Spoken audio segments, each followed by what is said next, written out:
आज हम लोग एक जिम्मेदारी के विषय में यहाँ पर बातचीत करेंगे। कलीसिया की जिम्मेदारी क्या है। जब आप परमेश्वर में विश्वास रखते हैं, प्रभु के लिए जीवन को जीना शुरू करते हैं, तो आपके ऊपर क्या परमेश्वर की जिम्मेदारी है और आप किस तरीके से उसको निभाना है। नहमिया 1 अध्याय उसका 3 पद हम पढ़ेंगे। नहमिया 1 उसका 3 पद। उन्होंने कहा, जो बचे हुए लोग बंधुआई से छूटकर उस प्रांत में रहते हैं, ये बड़ी दुर्दशा में पड़े हैं और उनकी निंदा होती है, क्योंकि यरूशलेम की शहरपनाह टूटी हुई और उसके फाटक जले हुए हैं।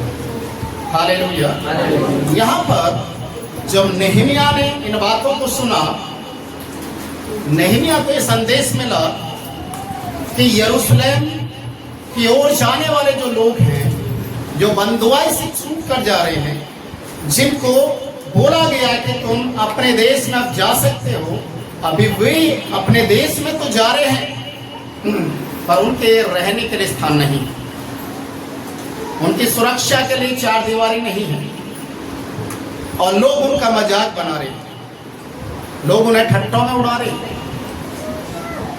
यरूशलेम की जो दुर्दशा है वो इतनी ज्यादा भयानक है, खराब है कि फाटक जले हुए हैं और दीवारें टूटी हुई हैं। अभी तो कोई भी उनके ऊपर हमला कर सकता है, कोई भी उनको नुकसान पहुंचा सकता है, कारण क्योंकि उनकी सुरक्षा के लिए जो फाटक होना चाहिए, जो दीवारें होनी चाहिए, वो नहीं है। हालेलुया। और जब नहमिया ने इन बातों को सुना, तो वचन में लिखा हुआ है, वो 4 पद पढ़ेंगे। नहमिया 1 का 4। इन बातों को सुनने के कारण जब उसने यरूशलेम की दुर्दशा के विषय में सुना, तो बड़ा दुखी हो गया, वो बेचैन हो गया और लिखा 4 पद में, ये बातें सुनते ही मैं बैठकर रोने लगा और कितने दिन तक विलाप करता और स्वर्ग के परमेश्वर के सम्मुख उपवास करता और यह कहकर प्रार्थना करता रहा, हे स्वर्ग के परमेश्वर यहोवा, हे महान और भययोग्य ईश्वर, तू जो अपने प्रेम रखने वाले और आज्ञा मानने वालों के विषय अपनी वाचा पालता है और उन पर करुणा करता है, तू कान लगाए और आंखें खोले रहे कि जो प्रार्थना में तेरा दास इस समय तेरे दास इजरायलियों के लिए दिन रात करता रहता हूँ, उसे तू सुन ले।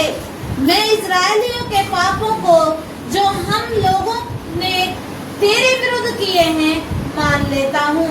मैं और मेरे पिता के घराने दोनों ने पाप किया है। हमने तेरे सामने बहुत बुराई की है और जो आज्ञाएं, विधियां और नियम तूने अपने दास मूसा को दिए थे, उनको। यहाँ पर 4 पद में क्या लिखा हुआ है? इन बातों को सुनने के बाद मैं क्या हो गया? बैठकर रोने लग गया, उपवास करने लग गया। किस लिए? परमेश्वर यरूशलेम की दुर्दशा को आप देखें, आपके लोगों की जो बदनामी हो रही है आप सुने।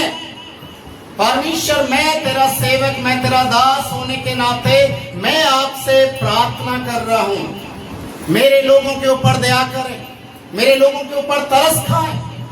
प्रियो, जो लोग यरूशलेम के अंदर हैं, जो यरूशलेम के अंदर जो मजाक का कारण बने हुए हैं, वो शायद इन बातों को नहीं जानते कि नहमिया क्या प्रार्थना कर रहा है। हालेलुया। वो किस तरीके से प्रार्थना कर रहा है उनको नहीं मालूम। और नहमिया उन गुनाहों के लिए भी माफी मांगता है जो उसने नहीं किए। समझ में आ रहा है? नहमिया उन गुनाहों के लिए भी माफी मांगता और क्या कहता है? जो मेरे पुरखाओं ने किए, बाप दादाओं ने जो पाप किए, जिसकी सजा ये मिली है कि तेरे लोग बंधुआई में गए, तेरा भवन उजड़ गया, तेरी जो शहरपनाह वो तोड़ दी गई, तेरे लोग गुलामी में बुरी दुर्दशा में चले गए, और आज अगर वापस लौट रहे तो मजाक का कारण बन गए। प्रियो, हमेशा एक बात को याद रखें, जो आप यीशु को जान जाते हैं, यीशु के पीछे आप चलना शुरू करते हैं, तो आप शैतान का सबसे बड़ा टारगेट आप बन जाते हैं। आपका उठना, बैठना, चलना, काम करना। अब ये मत सोचिए कि मैं दो आंखों से संसार को देख रहा हूं। आप दो आंखों से संसार के लोगों को देख रहे हैं, दो कानों से सुन रहे हैं, पर आपकी हर हरकत के ऊपर कितने कान लगे हुए मालूम है? कितनी आंखें आपको देख रही हैं? आपकी छोटी से छोटी गलती का भी लोग मजाक बना सकते हैं, आपको ठट्टों में उड़ा सकते हैं। कुछ भी हुआ, कुछ भी, लोग सीधा बोलेंगे प्रभु को मानने वाले लोग, यीशु को मानने वाले लोग, आपके साथ ऐसा हो रहा है। बड़ी शर्म की बात, बड़ी शर्म की बात। आप लज्जित होंगे, आप वहां पर कुछ बोलना भी नहीं चाहिए, क्योंकि गलती कहीं ना कहीं आपकी है। परमेश्वर का वचन यहां पर हमें इस बात को सिखाता है कि इस समय नेहमिया राजा अक्षर्स के वहां पर प्याऊ का काम करता है। उसको पानी और जो भी राजा को चाहिए वो खिलाने पिलाने का काम करता है। उसका जिंदगी बहुत अच्छा है, उसे किसी चीज का डर या गम नहीं है, उसकी दशा बहुत अच्छी है। और उसको चिंता किसकी हो रही है? किसकी चिंता हो रही है? इजरायली लोगों की। प्रिय भाई और बहनों, कई बार मैं सोचता हूं इस बात को। लोग कहते हैं पास्टर की जिंदगी तो बहुत अच्छी होती है, ऐश और आराम की जिंदगी होती है। अरे कहीं ना कहीं गलत है। एक पास्टर की जिंदगी ऐसा आराम की नहीं होती। जितने लोग उससे जुड़े हुए हैं, उनके दुख, उनकी तकलीफों को वो प्रभु के सामने रखता है, उनके लिए आंसू बहाता है, उनके लिए रोता है, ताकि उनकी परिस्थिति बदल दी जाए। नेहमिया यही कर रहा है। हमारे पुरखाओं ने, जो लोग वहां पर मजाक और ठट्टे का कारण बन रहे, उन्होंने, उनके जितने भी बुजुर्ग थे जिन्होंने पाप किया, मैं उन सारे पापों को मान लेता। Hallelujah, hallelujah. प्रभु यीशु मसीह का स्वभाव क्या था? काल्वरी क्रूस के ऊपर यीशु के अंतिम शब्द क्या थे?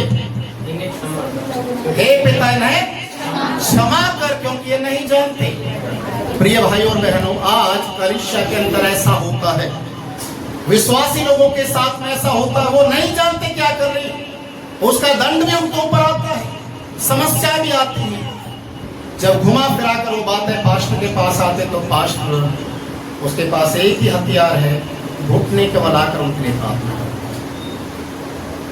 विश्वासी लोग उसकी परिश्रम को, उसकी उस सेवा को शायद नजरअंदाज कर जाएं, पर यह हकीकत है, नेहमिया जिस तरीके से प्रार्थना किया, हर एक सेवक अपने लोगों के लिए इसी तरीके से वो प्रार्थना करता, ताकि उनकी परिस्थिति बदल दी जाए। हालेलुया।